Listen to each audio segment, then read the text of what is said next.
Hello and welcome, everybody, to today's Drug Hunter Flash Talk. Again, the first Flash Talk of 2026. I'm your host, Dennis Koster, and we're really glad you made it today. And we will be talking about safer CNS drugs with brain-only pharmacology with Nick Hertz this morning. Good morning, Nick. How are you? Good. Good to see you. Thanks. Yeah, good to see you and good to have you here on the platform. And now, without further ado, I want to introduce our guest, Nick. So Nicholas Hertz is the founder and CEO of Montara Therapeutics, a seed-stage biotech company developing therapies for brain diseases by leveraging its proprietary brain-only platform. This CNS targeting technology, developed in the SHOCAD lab at UCSF, enhances drug safety and efficacy and enables modulation of previously undruggable targets. Nick earned his bachelor's in biochemistry from UCLA and completed his PhD in chemistry and chemical biology at UCSF, where he discovered the first class of PINK1 activating molecules and co-founded mitoKinin. After postdoctoral work in neuroscience at Stanford, he served as CSO at mitoKinin, leading both scientific and capital strategy efforts. Under his leadership, the company advanced novel PINK1 activators towards clinical development and was acquired by AbbVie in 2023 in a deal valued up to $655 million. At Montara, Nick continues to prioritize rigorous mechanism-driven science alongside a disciplined and capital-efficient approach to company building. His work resulted in over 20 publications in journals such as Cell, Neuron, and Nature, and more than 20 issued or pending patents. As a father of three and an avid surfer, Nick finds perspective and creativity both in nature and science. Nick is also one of my favorite humans. You can see him all over the billboards in San Francisco at the JP Morgan meeting. And it's such an honor to have you here today. So welcome, Nick. Thank you, Dennis. Honored to be here. Loving. We've been looking at and reading Drug Hunter since it first started. So really appreciate all the perspective and so glad you're part of this awesome team. Amazing. Yeah, thank you so much, Nick. So in the good old Drug Hunter tradition, we want to start this meeting by some warm-up questions. So Nick, can you tell us a little bit more about what inspired you to start a career in drug discovery? Yeah, no, thank you, Dennis. Well, yeah, as we were discussing earlier, I was really drawn to chemistry first off. I really wanted to understand what the molecular makeup of the world was. What were desks made out of? What is wood? What is metal? What are these different things? And so initially I was really drawn to chemistry, went into doing organic chemistry research at UCLA. And I worked in a lab starting my first year that was making these synthetic organic polymers. So I would make the monomers, and then I was working with a graduate student that was, creating these nice polymers, and they could actually, there was bonds inside the polymer where if you broke it and put it together and heated it up, it could actually do it. It was a reversible Diels-Alder bond that it could reform. And so it was this way you could make a piece of plastic that you could fix again. So I was really interested in that, and I was doing all the synthetic work. But I felt a little like lacking, like I was missing a key part of the chemistry, really. And what I was learning in my organic chemistry classes was that these small molecules and these things that we can manipulate in the same way we can manipulate these chemical polymers would also affect human health and disease. And so that's the part where I kind of went away from organic chemistry to say, hey, I want to figure out how these small molecules interact with biological systems, figure out that missing piece. And so I really wanted to stay close to organic chemistry, though, not go full on into a biology PhD. So I was really excited when I saw the work of Kayvon Shokat, and I went to interview with him even before I applied to grad school because I was so intrigued by what he was doing, of really figuring out these key ways, especially the bump hole approach, to interrogate kinome signaling networks in a way that was completely specific. So you create this pocket inside of the kinase active site, and then you create a small molecule with a compensatory bump that will then interact exclusively with that one kinase. And he was able to tease out the biological function of these kinases in a way that no other groups were really doing. And so I went to work with him to really utilize those technologies and push that forward, but also to really understand the biology more. So I was instead of on the inhibitor development side, I was on the substrate identification side. So what this kinase has these different substrates that mediate its function. What are these substrates and what are their roles?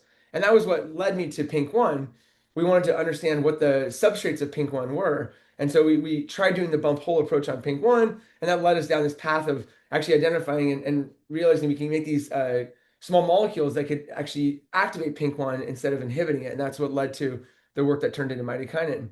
But while I was on that path, I realized that it was really the big question, the big thing that was really an outstanding perspective out there was in neuroscience. And that was something where, even if you look at the last year and the number of drug approvals, I don't think there was even one in neuroscience. I think there was literally not even one drug in neuro last year that was approved, where there were many in I&I and oncology, et cetera. And so, the perspective I had actually from my father, who was a professor of the philosophy of science at Caltech, actually, was that, you really want to, if you want to work in science, you need to work in a field where, there's still a lot of open blue space, where there's still a lot of discoveries that you can make. And you might fail, you might never get them. At least, there's still the potential to get there, and there's still maybe some low-hanging fruit. I don't know if there's any low-hanging fruit in the CNS space, but at least that was the idea. And so I went after that to work with Mark Tessier-Levine, who is, as you mentioned, at Stanford, to basically say, how can you prove something in neuroscience? I had like the pharmacological training of how do you design a drug, how do you probe the system, but then how can you actually prove something in neuroscience? And I realized there was a whole other set of problems that I hadn't even yet considered. Specificity of reagents, antibodies, shRNAs, guide RNAs, et cetera, all these different challenges that came from that. But I feel like I got a good basis in that. And then from that, went into mitokinin to try to translate those discoveries into the clinic. And there we ran into yet more problems where, in that case, basically small molecule tox is really a huge issue in drug discovery in the CNS, where you want to get enough drug into the brain, but as in the previous talk that you had with Dennis, that's a privileged compartment. It's not going to be subject to that water bag model, right? It's a separate compartment. And so now you have to deal with actually the drug building up to very high concentrations outside the brain, where only a small amount gets into the brain. And the challenge there is that can you get enough target coverage in the CNS before you saturate either on target or off target, targets outside of the brain that will cause toxicity. And so that was what led to sort of Montara. Yeah, super cool. No, thank you for giving us this nice little history. What's your favorite molecule actually then? And I have maybe a why? couple as we are discussing, but right now my favorite one is actually not one molecule but two. It's the approved drug Cobenfy, which is the combination of xanomeline, which was developed at Lilly, actually as an antipsychotic for dementia, which is near and dear to my heart, and then combined with trospium, which is an approved drug of greater than 30 years approval history. And I love this story because the idea was you took xanomeline, which was an agonist that worked in the CNS but causes these peripheral tox issues, and you combine it with this previously approved molecule trospium, which is an antagonist in the same target, but is not blood-brain barrier penetrant. And we always think about drug discovery as we need to make 3 million compounds. We need to screen through every library. We need to go through and do every iterative SAR campaign. In this case, they took two drugs that had already been developed, took the drug, licensed it out of Lilly, used the already generic approved drug, trospium, and created a company that now has the first approved drug in schizophrenia in, depending on who you ask, 30 to 70 years, and ultimately sold to BMS for, $14 billion, and is now actually treating people who have this horrible disease and is helping them to stay on medication because they're able to deal with the side effects of the drug with this peripheral antagonist. And so taking that drug is no longer, something that the patients don't want to do essentially. Yeah, yeah, no, very, very inspiring story for sure. Yeah, and kind of close to the Montara approach, I would say. What are you most excited about in drug discovery today? Probably neuroscience, huh? Definitely neuroscience. Um, I think from an academic perspective, and even from a caregiver perspective, and even from a patient perspective, these new drug approvals in Alzheimer's, like lecanemab, donanemab, I know people look at those a little bit with a square eye, and and yet I would just say that this is a huge breakthrough. The fact that they have modest effect, sure, and there are some safety challenges, but the fact that these patients have anything to turn to, that there's any drug that they can take that may have a potentially beneficial effect on neurodegeneration and Alzheimer's dementia is huge. And it just, for me, it's like a breath of fresh air to say, hey, we can actually do this. We can have an impact. And maybe it's not going to be that it's going to be one drug. Maybe it's going to be a combination of two drugs or three drugs or four drugs all together that will have this impact. But it really is working to unlock, further resources and further, excitement in the CNS space. So yeah, 100%, getting more drugs approved in neuro, and even if they have modest effects, and even if they're safety challenges, pushing those drugs to patients and letting them make the decision and letting them actually have access to these medicines that may help them is what I'm most excited about. Cool. Super cool. And if you could go back in your career and give yourself some career advice, what would you say to your younger self? Let's say you're still back in the lab doing your bachelor's at UCLA. Like, what would you say to the younger Nick?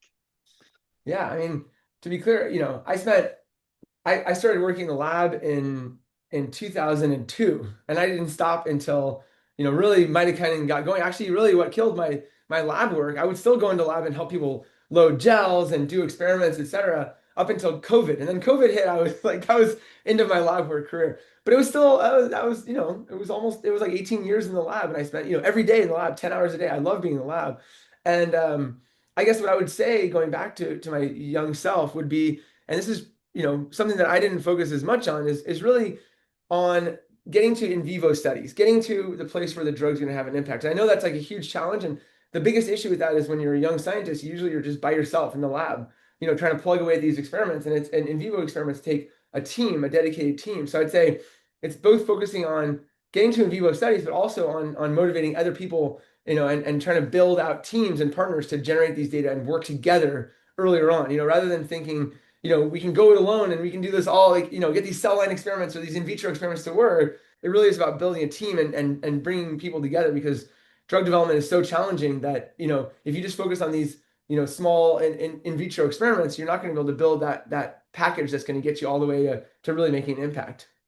Absolutely. Yeah, no. And yeah, last but not least, Nick, what do you like most about Drug Hunter?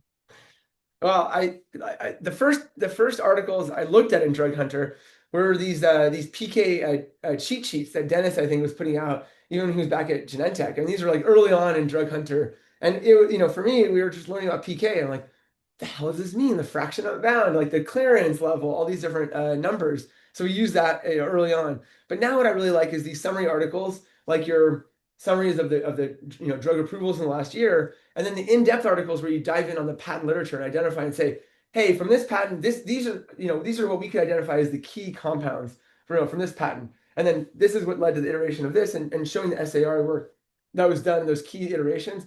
That just saves like hours and hours and hours of time, for our team to not have to go back and do all that digging through the literature. So yeah.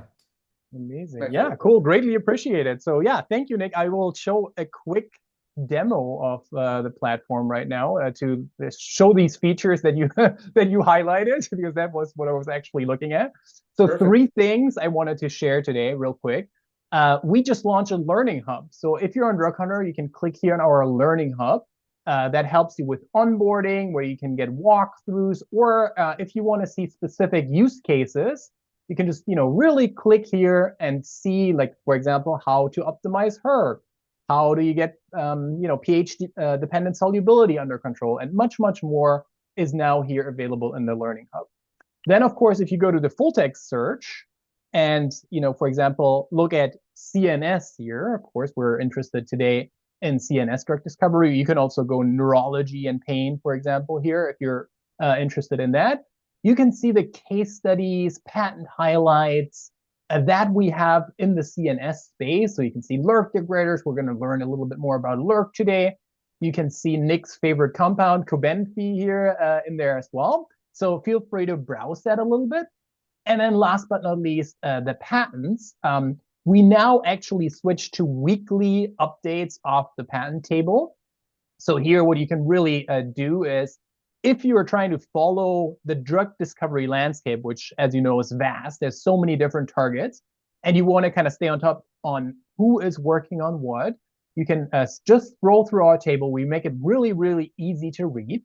Another cool thing that I wanted to show you is you can just type in things like in the annotation brain, and then find patents where brain penetration strategies are discussed that may never hit the literature. So it really is a treasure trove here of strategies that you can find in the patent literature. And again, if you click here on patent highlights, you go to those patent highlights that Nick mentioned, where you have every month the structures that we extract here, the NEX7 degraders from Captor. NEX7 has been a hotly debated target. So we talk a little bit about how they differentiate from chemical matter that's already out there from Monte and a little bit of more background on the target that's again is highly debated in the NLRP3 pathway.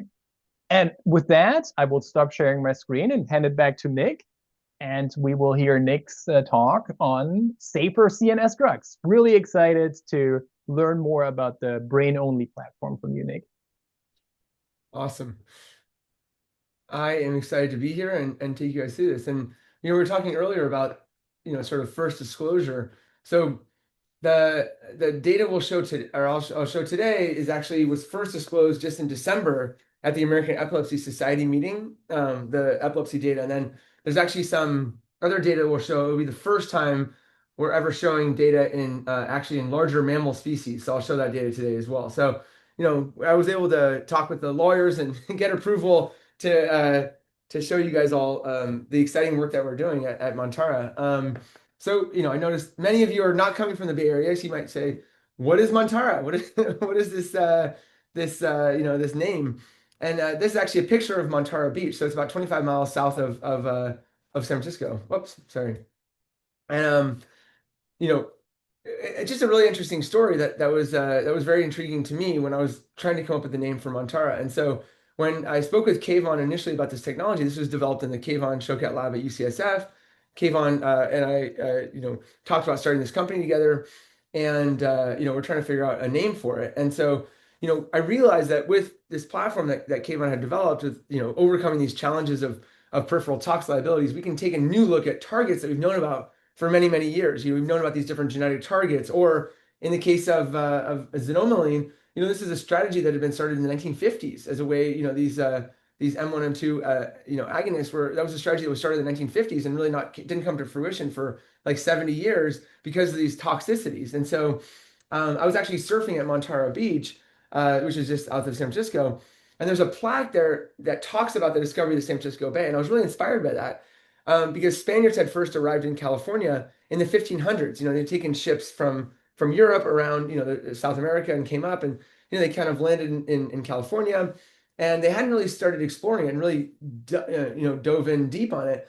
And a ship was actually blown off course and landed at Montara Beach, and they sent a hunting party up to the top of Sweeney Ridge, which is on Montara Mountain, and they saw the bay for the first time, but 200 years after they had arrived in California. So they'd arrived in the 1500s, and this was now the 1700s when they discovered the San Francisco Bay.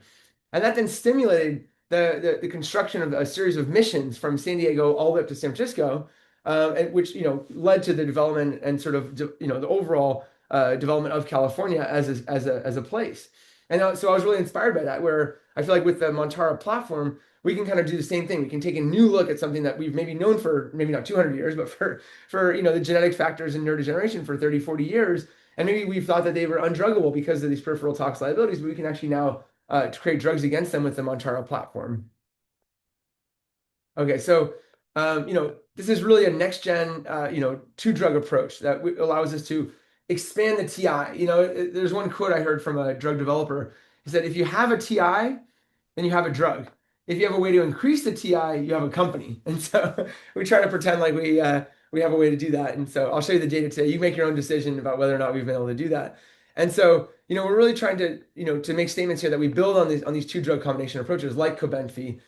And then another two drug combination approach is Vyalev, which is this new drug approved by AbbVie, which actually leverages a drug that was approved in the 1970s, which is the combination of L-DOPA, carbidopa. So L-DOPA is the dopamine precursor, because in Parkinson's disease, you have lower dopamine levels. So you give a precursor to dopamine, which gets converted to dopamine to increase the levels. But the L-DOPA can get converted in outside of your CNS as well. And if it does, it can cause, again, peripheral issues. So they combine that with a dopamine decarboxylase inhibitor, which prevents the conversion of L-DOPA to dopamine. That's peripherally restricted, so it doesn't cross the blood-brain barrier.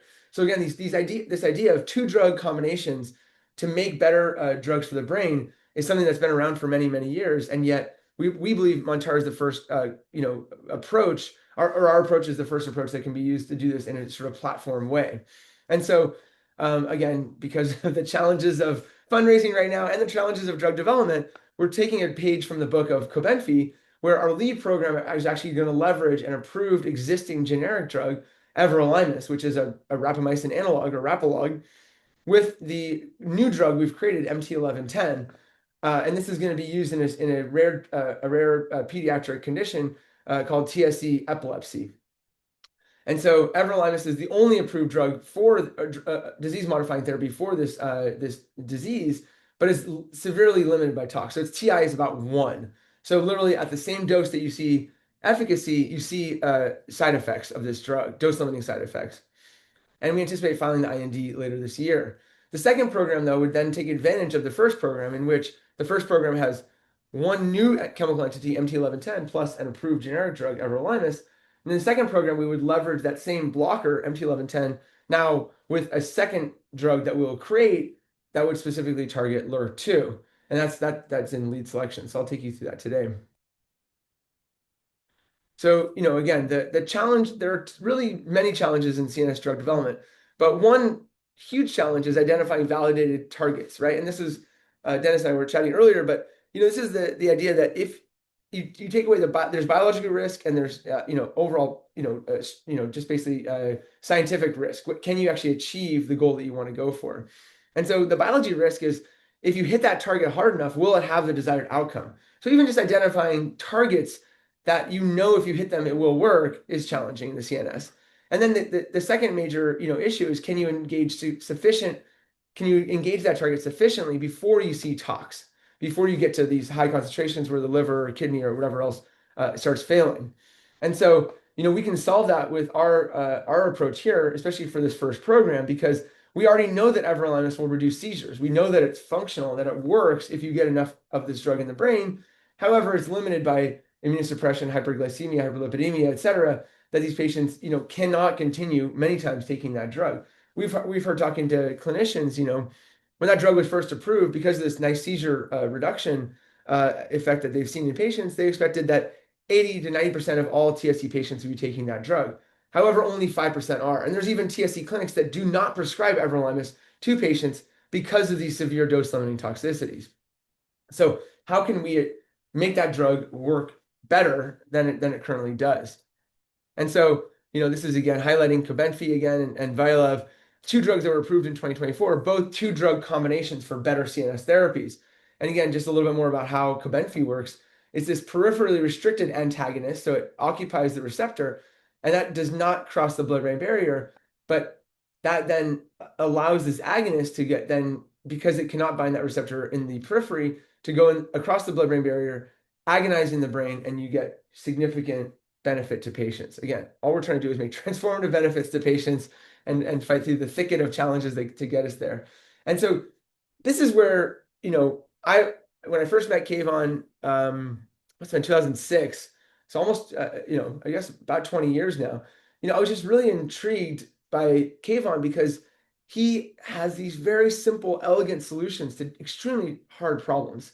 And he just does it over and over again. And so in this case, Kayvon had been working on mTOR for many, many years. And he realized that mTOR, is basically a target that can be modulated by rapamycin.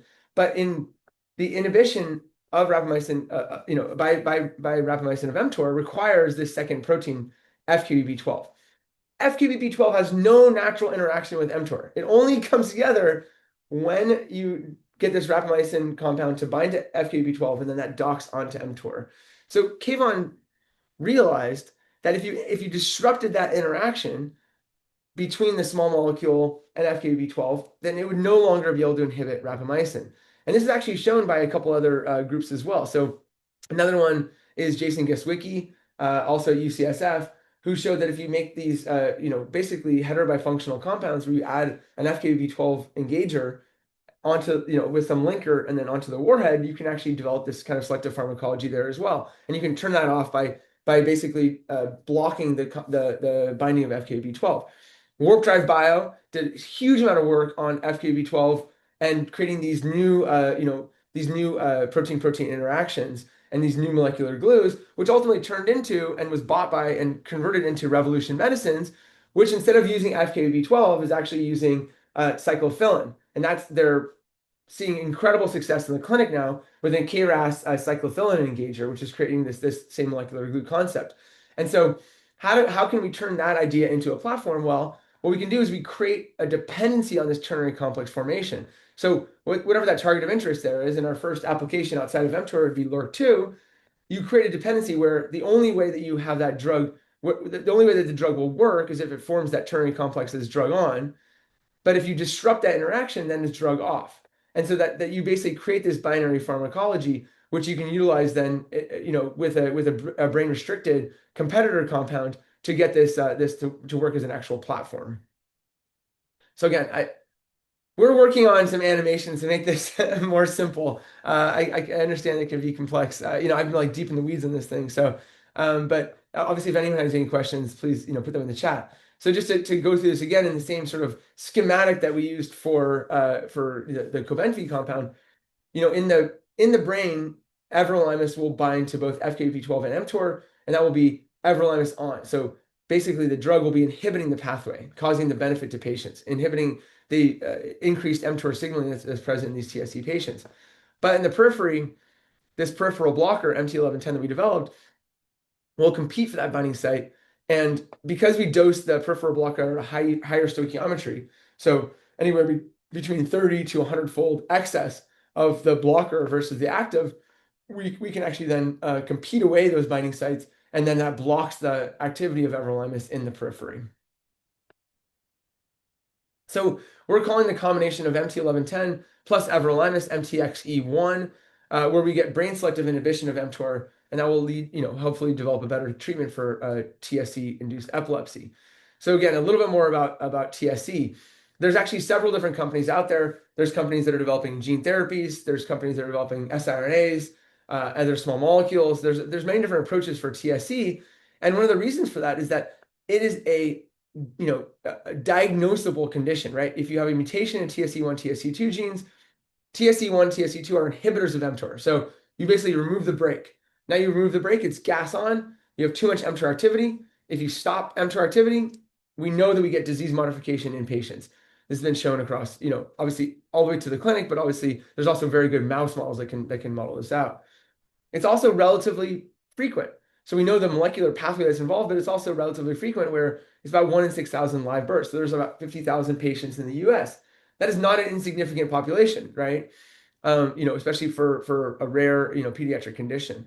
And so these patients, there's a spectrum of what patients experience who have TSC mutations. There are completely independent, people who have these mutations who live full lives, don't need any extra care. They know that they have these genetic mutations, but they're completely independent, and that all the way to the other scale of like completely dependent, where they have to basically have round-the-clock care. So there's this really big scale there of what the patients are experiencing.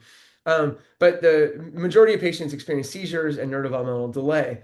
And there's a standard of care that includes anticonvulsants, vigabatrin. Vigabatrin was actually the development of vigabatrin was actually partially helped by the TSC Alliance. So we're collaborating closely with the TSC Alliance, a patient advocacy group that's been around for 52 years and is a really incredible organization that has been helping us to both meet patients and clinicians and really help to understand the community and what the community needs as we bring our drugs forward into the clinic.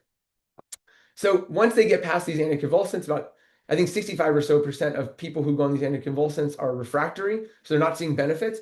The secondary, second in line is really these everolimus and then also Epidiolex, which is CBD. And so, everolimus, because it directly inhibits the hyperactivation created by this gene, is a precision medicine for this disease. And yet 95% of patients are reporting AEs, stomatitis in a huge percentage, also these clin-chem changes I mentioned before, hyperlipidemia, hyperglycemia, with grade 3 or 4 AEs, which require hospitalization, occurring in 36% of these people taking this drug. I mean, it's really significant. And again, that's why many different groups, many different patients do not take this drug. And so the combination product here would be really taking we know that everolimus works. It's a known drug, but now we're combining with this peripheral blocker that would, basically drive brain selective inhibition, reduce these AEs, and improve the exposure of everolimus in the brain. So I'll take you through the data there. I'm just going to start with the really exciting study that we did at the end of last year. This is, again, in collaboration with the TSC Alliance. So the TSC Alliance pays for the mice at Psychogenics. There's a huge breeding colony of mice there. We would not have been able to do the study in the time frame that this company would exist without the TSC Alliance and the Psychogenics collaboration. So, it's really, kudos to them. And then the other piece here that I didn't mention before is group XChem that did the chemistry, for Montara, and actually the same group that did the chemistry for mitochinin, Sean Johnstone and Joan Bartholomew. These are guys that I've been working with 7 years now at this point, and they developed MT1110. They're an incredible chemistry group. If you want an introduction, just let me know. And so we took MT1110 and we co-dosed it along with different doses of everolimus. And the key thing here was in patients, we see about a 25% reduction in seizures with everolimus dosing. So if you just look at the number of seizures here, this is the vehicle group. You'll actually notice the vehicle group there has many more mice in this group than it does on this right side. And the reason for that is that many of these mice died during the period that we were actually doing these measurements. So we did implanted EEG into the brain to measure the seizures, and many of those mice actually died that were not being treated with any drug. And that's the reason for the discrepancy in numbers there. But you can see at this dose, at the 0.1 mg per kg dose, very, very low dose, we see about a 20% reduction in the number of seizures. And then at a higher dose, we see a further reduction, maybe a 75% or so reduction. However, when you combine MT1110 on top, you get a further reduction in the number of seizures there. And I'll take you through why that is. It actually goes back to the talk on Drug Hunter, on the free drug talk, where, anyway, I don't get into the details right now, but for those of you who are deep drug hunters, you'll understand that you basically created more free drug because you've blocked the binding partner of everolimus, which actually drove more into the brain. But when you combine the two, you actually get a further reduction in seizures. But most importantly here for the patients, we get a better reduction in seizures, but you also get this increase in the number of these circulating T cells. So these are actually T cells that are reduced when you take everolimus, indicating immunosuppression. So we're reversing one of the major side effects of this drug in the same mice that we were showing we can actually reduce the seizure count. This is the data I mentioned that we showed at the AES meeting in December of 2025, just about a month ago. And we're very, very excited by these data. All right, so how does this work, and why are we seeing more in the brain? And also, is this drug, MT1110, really peripherally restricted?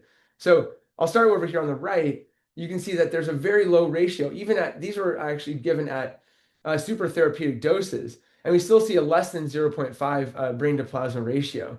And that's basically showing that, yes, this drug is peripherally restricted. The MT1110 does not get across the blood-brain barrier.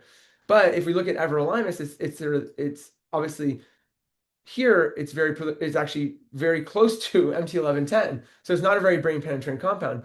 But if you add MT1110 co-dosing, you see now an increase in the KP, in the brain to plasma ratio of everolimus in these mice. And you can see that at both these different doses. The reason this is a ratio, so it's the brain to plasma ratio. That's why there's not like an absolute increase at the 0.3 versus the 0.1, but we see consistently this increase in the amount of drug in the brain, which is driving that higher efficacy that we can see. So we can see that higher efficacy by seizure count, and we can also see that over here by looking at the brain mTOR signaling. So I'll start on the left here though. In the kidney, if you dose with everolimus, you see a reduction in the mTOR biomarker. So we're inhibiting, but in the brain, we see very little mTOR inhibition. Even though this level of mTOR inhibition, very, very subtle level of mTOR inhibition, is actually sufficient in some cases for some seizure reduction. But when you co-dose the blocker and you do a dose response, you add more of the blocker, you see that you get back the signaling in the kidney. So, but you actually now increase the inhibition in the brain. So you've inverted the pharmacology here from what you started with. What you started with was essentially inhibition where you don't want it in the kidney, and now you've inverted the pharmacology where now when you co-dose, you get inhibition in the brain where you actually desire that inhibition to take place. So then we wanted to look at these side effects more globally, across different species. And this is the new data I was mentioning before, where in mice, if we dose with everolimus, we can see, this is in wild-type mice. The other study I showed was in these TSC1 mutant mice. What you can see is an increase in the level of the glucose. Basically, when you do a glucose bolus, you can look at the AUC and how much glucose is being cleared. When you inhibit mTOR, you inhibit that response. So you can see that you get at a higher level that's actually reduced when you co-dose with MT1110. The same thing with the activated T cells, where the T cells are reduced, and you can bring those back up when you co-dose with MT1110. We can do that with the second compound. So it's really a class effect across these different compounds where you can see now we're looking at now resting glucose and lymphocyte counts. These are more similar to like a clin chem readout. And so you can see again, increase that's brought back down and then a decrease that's brought back up in the lymphocyte counts. And then even, more excitingly in dogs, we can see the same thing where we see, in this case, we're looking at, we saw hyperglycemia effects, but the cholesterol effects were really pronounced here. And this is due to differences in physiology between rodents and dog. Huge increase in the total cholesterol levels. I was speaking with the TSC Alliance recently, and they were telling me that that's another reason why a lot of these patients go off of everolimus, because the long-term effects of having higher cholesterol can cause heart attack or other things, which can actually be even more severe for these patients. So they have to go off this drug. But that was brought back down by co-dosing with the blocker. And the lymphocyte counts, again, similarly brought back down and released. Now, something we could not model in rats is the stomatitis. In this case, we can actually see these mouse sores. This is something that has really blocked patients from taking this drug. Seeing these stomatitis, seeing these mouse sores is something that's really debilitating for them and something that it really impacts their quality of life. In this case, we were able to measure that in dogs, and we got a complete reversal. And this is, again, at doses that we can achieve in humans. So we were really excited about these data, just saying that, we believe that dogs are more closely going to model what we see in humans, and we can see we really a nice reversal of these effects. We're now looking, at these same dogs, and we're looking at different biomarkers there to see if we can actually read this out. Because the other thing I would give my younger self advice on would be to make sure you develop biomarkers very, very early, because nobody is going to develop a drug where you have to take a piece of tissue and measure it. That's just not going to work. You have to develop peripherally available biomarkers. And so what we've done, and actually, again, hopefully Dennis is on right now. I really appreciated his talk. I would say that what we've done is actually this really cool biomarker development where we span now 3 different areas of biomarker development. So we developed a blocker-only target engagement assay where, again, we can use this differential in blood to plasma partitioning, and we use FK506 as a tracer compound. So if we put that into cells, into red blood cells, it has about a 12-to-1 blood to plasma ratio.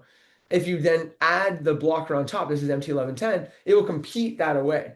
And so when you add MT1110, it will then force the FK506 out into the plasma fraction.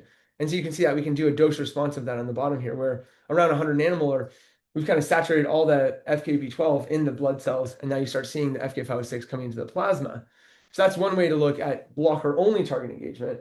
And then to look at the everolimus and the MTX-E1 combination of everolimus plus MT1110, we can now look at, in this case, a low dose 1 mg per kg dose, gives full inhibition in the liver, and we get really nice blocking when you add MT1110 on top.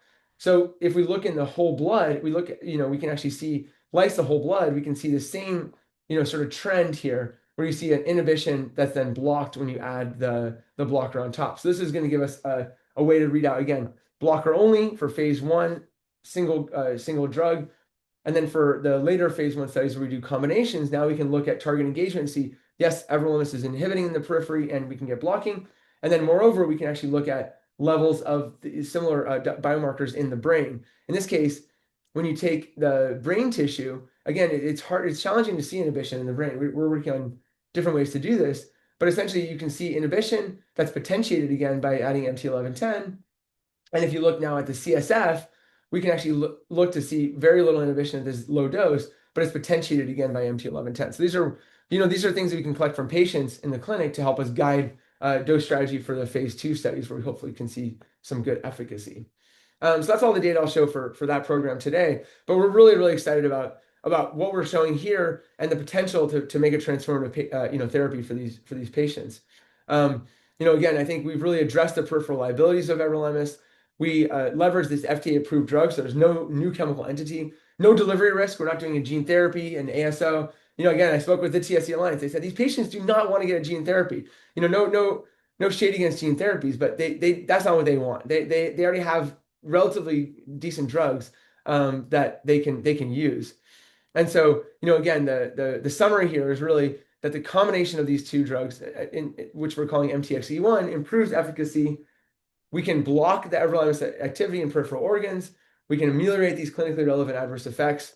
We can improve the everolimus inhibition. And we're estimating still IND filing Q3, Q4 of this year, 2026. All right, so I mentioned before, we have a pipeline here, and I'm not going to take too much more time. I know we're running low on time, but we're going to take this combination forward. But the second drug we want to utilize this for is for LRRK2, but also we want to look at expansion of the opportunities with this first combination. So we can look at epilepsy, but we can also look at broader mTORopathies. There's other mTORopathies where you have tumors in the brain. There's focal cortical dysplasia, et cetera. We can use the same drug combination for that. But moreover, autophagy stimulation, which when you inhibit mTOR, you get autophagy stimulation, can be actually really more broadly implicated in neurodegeneration, and it could have benefit in those as well. And so we're pursuing grant opportunities with multiple different patient groups that work in the neurodegenerative space to hopefully get some resources to be able to do those studies, which is something we're really excited about. But we can also use this technology platform to go after not just mTOR, not just rapalogs, but also after other target ligands. And so here's again where if you didn't understand it up till now, you'll say, what the hell are you talking about? I thought you were going to use rapalog. How are you going to force dependency on this to other for other compounds? Again, this is the brilliance of Kayvon Shokat, where he realized that if he took these other FKB12 engagers and created these heterobifunctional compounds, sort of in the vein of Protax, et cetera, and other molecular glue companies, Riptax, from Halda, et cetera, you basically can create these new entities. So you take a FKB12 ligand, you put a linker in between, and then you can plug and play different target ligands there. And we've actually shown that we're calling these brain tacs, so for brain targeting chimeras, and we've shown actually this can work across 3 unique protein classes. So originally in the publication it was only kinase inhibitors.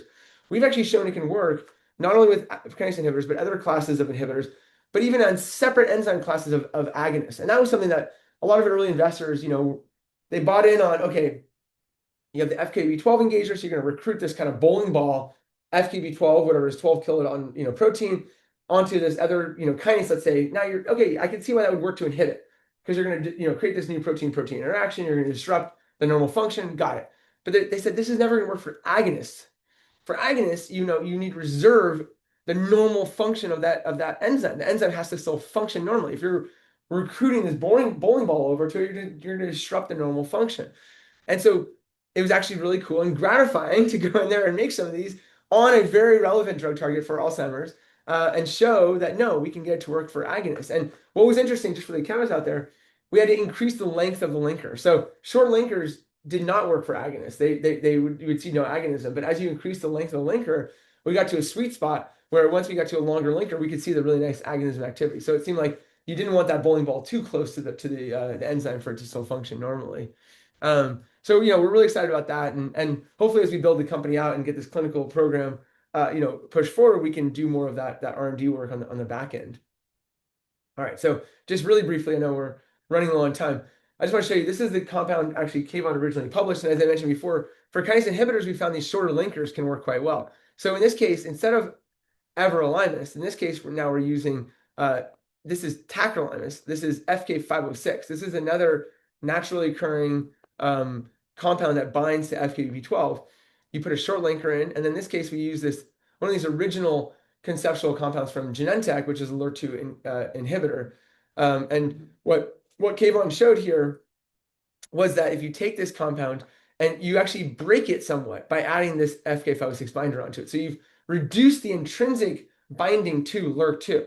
So if you just take a purified protein of LRRK2 and you add the kinase inhibitor, you went from, let's say your affinity is normally, you have a very high affinity compound, you've lowered the affinity. However, because you've created you've created this new binding partner of FKB12 here, when you add that to cells, or if you do it in a place where you add recombinant FKB12, you actually get more activity.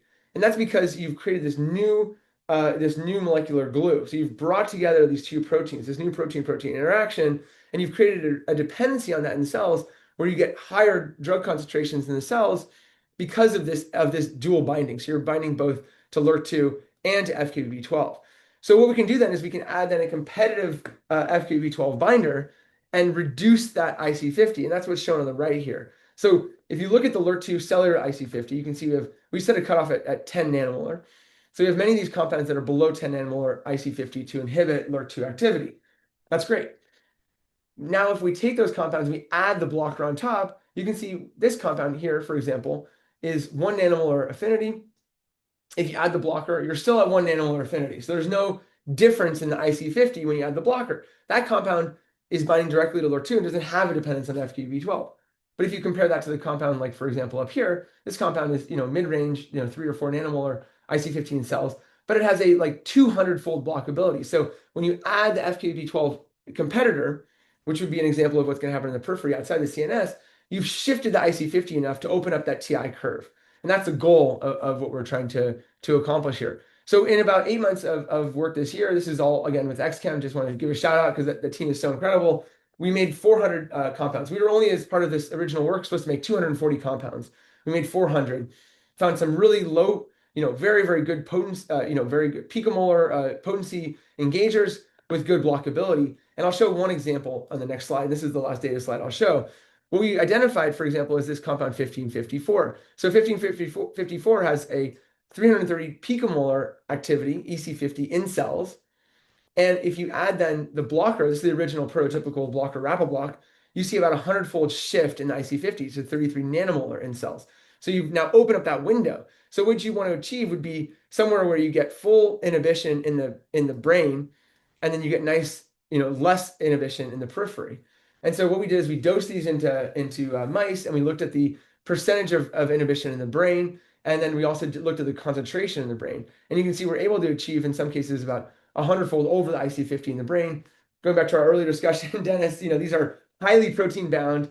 Part of their function is to bind FKB12, so it's even hard to just, to drive a discrepancy and understanding between the binding of proteins versus the activity, et cetera. We're still trying to figure that out. This is just looking at total brain concentration.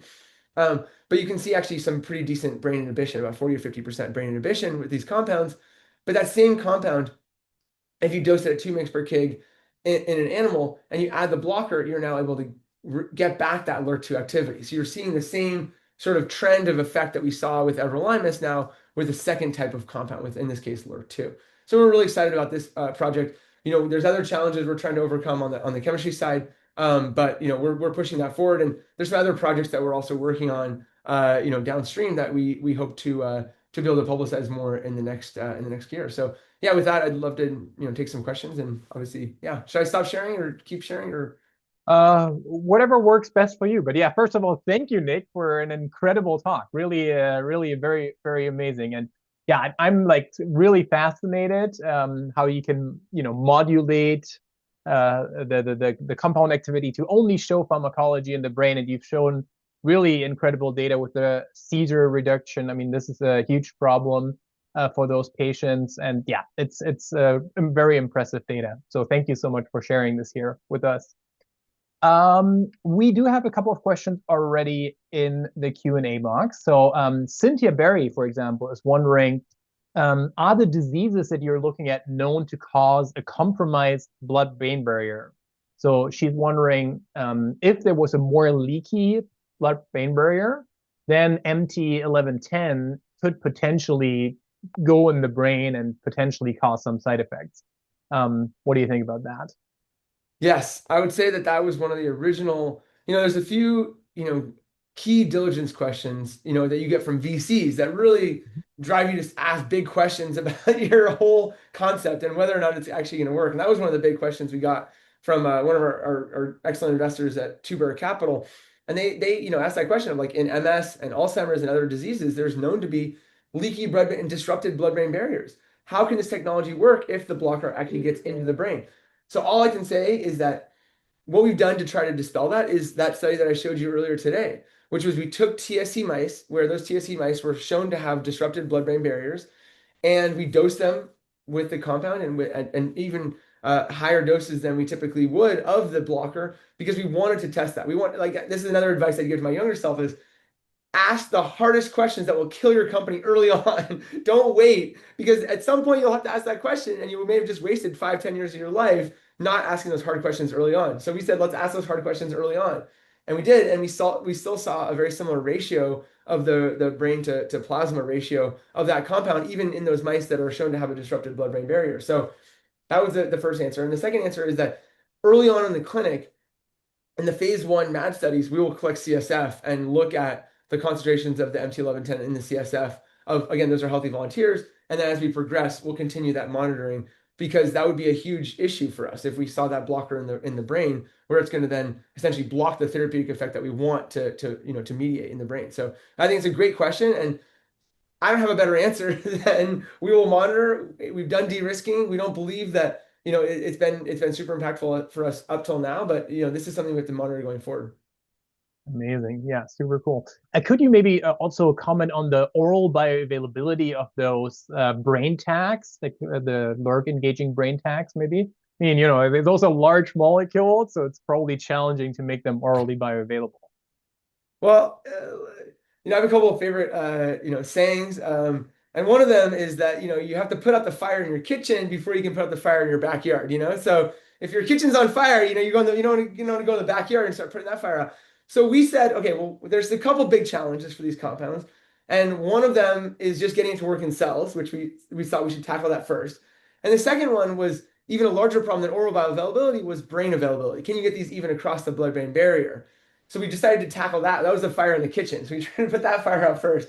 We showed we could get them into the brain. And now we're really tackling the oral bioavailability question, which we felt like, not that it was, less of an issue. It's just that was like a little bit more of like, well, if the drug's getting in the brain, let's try to solve the oral bioavailability. I mean, you can tell us we should have solved them both at once, but we decided to kind of tackle it in a more of a piecewise fashion. So now we're tackling that problem of oral bioavailability. So I would say no, they are not very orally bioavailable at the moment, but we're working on it. Sounds good. Yeah, Dan Erlandson is saying probably with the longer linkers, it's probably even more challenging. But you showed one with a, somewhat a shorter linker, so maybe you can do some linkerology and build some, bioavailability in with the linker. Yeah, yeah. I think it's just going to take, as we were talking earlier today, a lot of things in organic chemistry can be solved with time and money. And we just need time and money to make a bunch of compounds and test these and develop the IV-IVC correlations, right? Showing which of the in vitro properties are going to predict in vivo. And, we have fantastic chemists, working on this. So, yeah. Amazing, amazing. Lynn is wondering, is there any structure biology done on the lurk brain tag? So showing formation of a ternary complex to improve potency and introduce those new interactions between FKBP12 and lurk2? There's not right now, but we are working with, there's this new group called the LIGHT Consortium, which is LRRK2 Investigative Therapeutic Exchange. That's run through the Michael J. Fox Foundation. And we're working with the best in the world who work on LRRK2. And part of the grant that we received that's helping to fund that work is actually that they will take one of our best compounds and they will do that structural biology work with, for us in collaboration with us to help better understand that ternary complex formation. And in some cases, why we go from a 10 nanomolar compound on its own, but then we get to like a picomolar compound when we make that ternary complex. What is driving those additional interactions? We've also done some conceptual work on that, like using the bolts to try to, basically get some prediction of what those ternary complexes look like, et cetera. And so, yeah, these are all things that we're working on. We have not done it yet, though. Hopefully I can tell you in a year or less than a year that we will have done that already. All right. Yeah, that sounds exciting. Petty Melton is wondering, so my understanding is you create a bivalent brain tag. By adding an FKBP12 blocker, you increase the concentration in the brain. The activity in the brain is kept, even though it acts as a glue between the protein of interest and FKBP12. What about trivalent molecules? Would this work, for example, for a PROTAC, for which you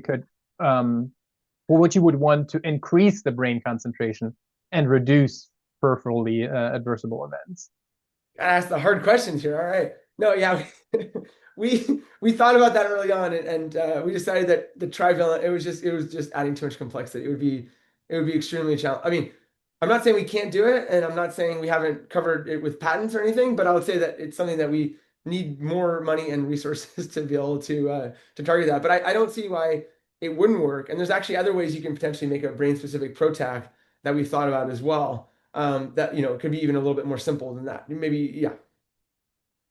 Yeah, That's good. Another question from Cynthia Berry.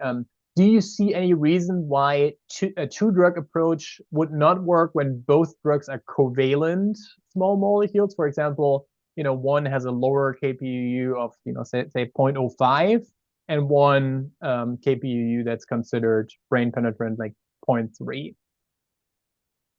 If they're both covalent? If they're both covalent, yeah. So Hmm. like a covalent blocker and a covalent, engager, maybe for FKBP12, or maybe this is Yeah, meant for more cyclophilin general. or something as well. Yeah, the original Correct. patent covered cyclophilins and like all immunophilins, really. Yeah, I mean, we've thought about that. We thought about making covalent FKB12 engagers, and we felt like if we could do it with a non-covalent drug, that might be preferable. But I don't see why it would not work. There's a potential for that to work. Yes. Yeah, sounds good. And then Nitesh is wondering about, could you elaborate a little bit more on the drug distribution in the CSF and the brain? So, what's the difference kind of between brain, a KPUU in brain and a KPUU or, KP in CSF? Yeah. No, that's a good question.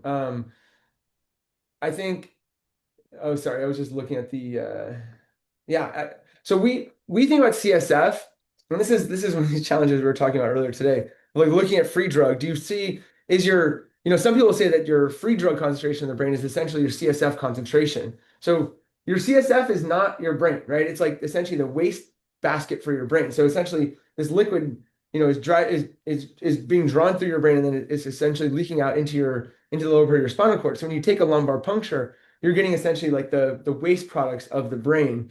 So the way we think about CSF is that it's probably likely lower than what you actually have in tissues in the brain because you've like essentially filtered it through and you're getting sort of the remnants of whatever was in the brain. So I think if we see anything in the CSF, then we have to assume that it had to have been in the brain at some point. And so what we try to do is actually do like correlation studies with if we can do it obviously in rodents where you can take a piece of brain tissue and then correlate that with the CSF. And we've actually worked really hard on doing those kind of assays where we can quantify the amount of everolimus in the brain by looking at the CSF. I think that one of the biggest challenges of doing that is that when everolimus was first developed by Novartis, it came out of their oncology therapeutic area. And so they didn't focus on, and because they had already given to patients in the oncology space, they didn't do a lot of the work that typically, like we would do right now if we're developing a new chemical entity for the brain. So they didn't do any work on looking at CSF levels or target engagement in the CSF, et cetera. They just basically target they dosed based on like a trough concentration in the plasma, and then they correlated the plasma trough concentration. So like at the end of 24 hours after the last dose with the amount of efficacy they saw in the seizure reduction, and that's how they did all of their work. So we're actually redoing a lot of that work to look at the CSF. I know that was a long answer, but yeah, I guess the short answer is yes, the amount in the CSF should correlate with the brain. And Yep. two, we're still doing a lot of that discovery work right now, so we don't have the good answer for that. So I thought Yeah. another interesting question was on this rapamycin sirolimus in brain penetrant. That's why it threw me off course for a second. But that was really interesting that they basically why would this drug be brain penetrant? Well, it's not that brain penetrant, right? It has very, very low brain penetrance. In fact, a trial was run last year in Alzheimer's patients with rapamycin, and they showed zero concentrations in the brain, in the CSF. Well, sorry, not the brain, the CSF. And so, I don't think that it was designed to be brain penetrant. It was kind of like a happy accident, or maybe because it's this macrocycle. I know there's a lot of macrocycle magic companies out there right now that are doing some really cool stuff with macrocycles. And so maybe it was because of that, or become the different of the different like structure of the drug that made it a little bit more brain penetrant. But what's exciting for us is that if we combine that very low brain penetrant, but still some brain penetrant rapamycin with the blocker, again, it goes back to that talk on free drug, where typically that rapamycin is going to bind FKB12 and bind, to other different non-specific proteins in the periphery. But when you add the FKBP12 engager, that the MT1110 that's going to compete with that, you actually create more free drug. So we've seen faster clearance. And again, we were talking earlier, like free drug in the blood does translate with clearance in the liver. And then because you have more free drug, we believe that that also allows more to go across the blood-brain barrier. And so that's why we see higher amounts of it in the brain because it's essentially like a sink, right? it's normal sync. It's going to have a high volume distribution because it's going to bind to all these different peripheral proteins. You've like essentially reduced the volume of distribution of everolimus, and then that then allows more of it to go. And because the only open binding sites are in the brain, you get a higher brain concentration. We're still, if anyone has a great idea about the best way to test that or show that experimentally, I'd be open to it because we're doing that right now. Awesome, awesome. Yeah, and you mentioned earlier that you would have looked at biomarkers earlier in your career. So, Indran is wondering about like what species did you ultimately do the biomarker work in? Yeah, I mean, again, that's I hate the answer, but it's in rodents because that's a species that we can really basically take brain sections very easily and then actually correlate that with the other sort of bioavailable fluids. But we've also then done that work and then immediately translate it to dogs, and we can take CSF from dogs dosed. And then the other really exciting thing with the biomarkers is that same mTOR biomarker that we're looking at in the CSF. We've also looked at that now in Alzheimer's and Parkinson's patients, and we see actually an elevation in those patients, which, again, it doesn't prove causation. It doesn't say, oh, increased mTOR activity in the brain causes AD, but multiple other labs, there's a huge body of literature of people showing if you take brain tissue from Alzheimer's, Parkinson's patients, you see an elevation of mTOR. So we wanted to say, can we demonstrate that ourselves? And so we took, these CSF samples and postmortem brain samples. And what's really cool is we can see that the postmortem brain samples show a higher level of mTOR activity. The CSF shows the same high level. And if you do the correlation of the same patient brain tissue versus the CSF, you see a nice correlation there as well. So it seems like in that case, the CSF levels are reading out what we're seeing in the brain tissue of humans. And so that's, again, pretending our future work in looking at, the same sort of drugs in different neurodegenerative conditions as well. Yeah. Maybe in the interest of time, we're a little bit over time. One more question from Matthias. He's wondering, what about indications where you would still want to have active drug in the periphery? I guess maybe more globally, like what are the next indications for Montara?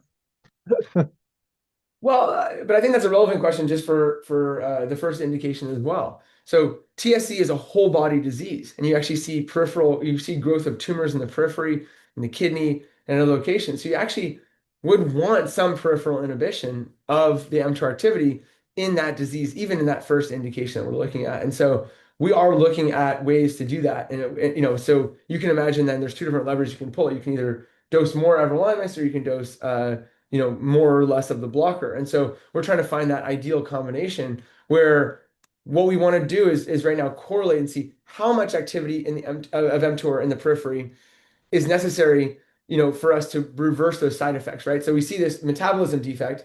If we get back, do we need 100% activity in the liver, or do we need 50%, or do we need 10% or 5%, right? Because we've all looked at drug companies developing like kinase inhibitors, and you say in oncology settings you need like 99.9% inhibition of the pathway to see to stop the growth of those tumors.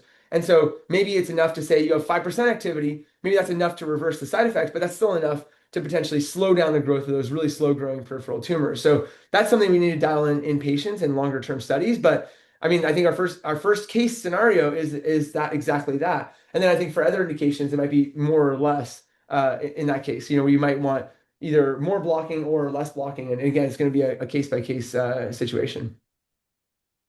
Awesome. Well, thank you, Nick, again for an amazing talk and sticking around. Thank you to everyone in the audience too for all the engaged questions. We really had a lot of fun. Hope you enjoyed it as well, Nick. Thank you. Yeah, no, I did. Awesome. And yeah, we will be back next week here with a flash talk on PK from Deepak Dalvi, metabolism driven drug design, and it'll be moderated by Brandon Parr, who's also on the call here with us. So yeah, again, thank you, Nick, and thanks to everyone in the audience, and we will see you next week. All right.